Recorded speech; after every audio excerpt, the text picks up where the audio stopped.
Professor Marco Antônio Villa, não sei nem como chamar o senhor, professor. Em um dia, antes de chegar ao Salão Oval, ele acaba com a guerra.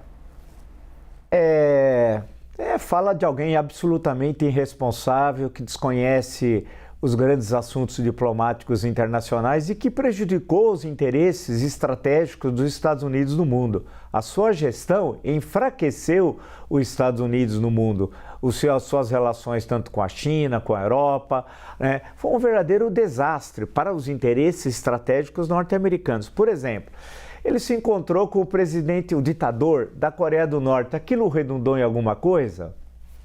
Em nada, né?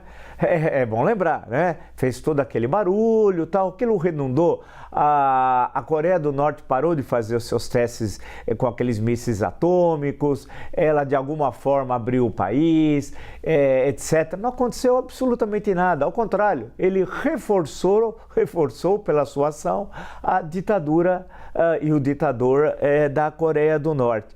Em relação à Terceira Guerra Mundial, o que ele falou de um absoluto desconhecimento histórico, né? Ele não sabe nada de história. Ele é mostrar a decadência dos Estados Unidos, né? Os Estados Unidos teve grandes presidentes da República, desde o primeiro, desde o George Washington, né?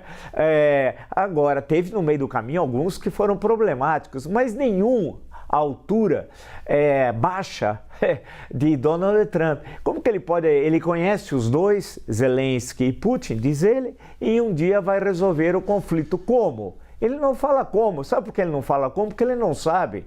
E porque é uma questão muito complexa que envolve Rússia e Ucrânia. Então vamos discutir seriamente a questão. O Brasil, sim, tem uma proposta que quer apresentar primeiro na reunião dos BRICS e depois numa reunião do G20, e é necessário que eles sentem à mesa, a Rússia e a Ucrânia, e que juntam com parceiros que não tenham ligação íntima tanto com a Rússia como com a Ucrânia, para buscar uma solução pacífica. Senão, essa guerra não termina, porque a Ucrânia pode recuperar 1 quilômetro de território e depois, uma semana depois, perder 1 quilômetro de território. Essa guerra passa a ser boa para quem?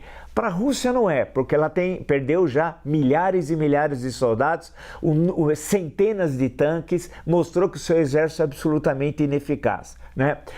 A Ucrânia é bom? Não. Tem uma verdadeira tragédia humanitária na Ucrânia. Para o complexo militar norte-americano, como diria o presidente Eisenhower, presidente, general, grande general, comandante das tropas aliadas na Segunda Guerra Mundial, é bom? É. Para esses a guerra é fundamental. Testa suas armas, vê como tudo funciona e por aí vai. Para a China é bom a médio prazo? Não é também.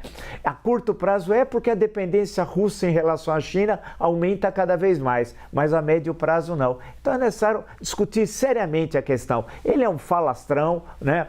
Um sujeito que infelizmente mostra como a democracia tem esses problemas e não é de hoje, desde Atenas, e não vou dar os exemplos de Atenas, senão nós ficaremos aqui 3 horas, mas desde Atenas, a pátria da democracia, desde o Péricles, né, esse problema aparece de oportunistas que, por alguma razão histórica, chegam à direção, no caso da cidade, da polis, no caso do Trump e dos Estados Unidos. Bem, a questão que se coloca é que não é uma coisa simples a solução, não é ele que vai salvar o mundo da Terceira Guerra Mundial, e a política externa na gestão dele foi desastrosa para os interesses estratégicos dos Estados Unidos.